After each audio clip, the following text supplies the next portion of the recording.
تغيير الجو بيأثر على مناعة الجسم، وده بيأثر على التركيز. والنهاردة هنعمل عصير الكاكا بالليمون والمكسرات عشان نساعد في تقوية المناعة وتقوية الذاكرة وزيادة التركيز في المذاكرة بإذن الله. وهقول لكم على أهم فوائد فاكهة الكاكا.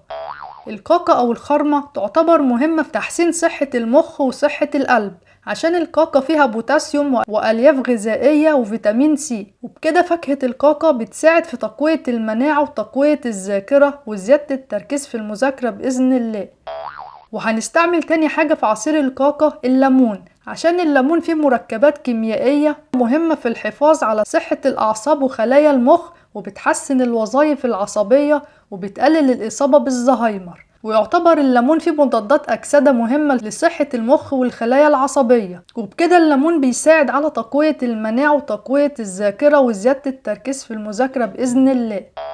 وهنستعمل تالت حاجة في عصير الكاكا والليمون الفول السوداني، عشان الفول السوداني يعتبر من المكسرات المهمة اللي فيها مركبات وعناصر غذائية مهمة للجسم. وكمان الفول السوداني فيه أوميجا 3 وأوميجا 6، فيساعد على تقوية الذاكرة وزيادة التركيز في المذاكرة بإذن الله. ويلا نعمل عصير الكاكا والليمون والمكسرات مع بعض.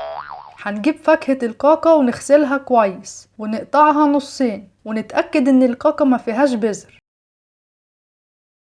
وبعد كده نحط فاكهة الكاكا في الخلاط ونضيف عليها عصير ليمونة بسم الله، ونزود عليها معلقة فول سوداني مطحون او اي نوع من المكسرات الموجودة عندنا. وبعد كده نضيف عليهم كوباية مية،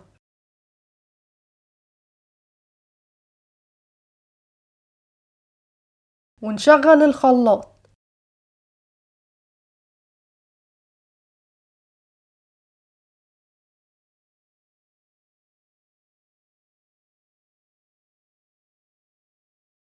وبكده عصير الكاكا والليمون والمكسرات بقى جاهز نشربه. وقولولي رأيكم في العصير تحت في التعليقات. ولو عجبتكم الحلقة اعملوا لايك وشير للحلقة مع اصحابكم عشان يستفادوا. وبكده يبقى احنا عرفنا ازاي نعمل عصير الكاكا والليمون والمكسرات عشان نساعد على تقوية المناعة وتقوية الذاكرة وزيادة التركيز في المذاكرة بإذن الله.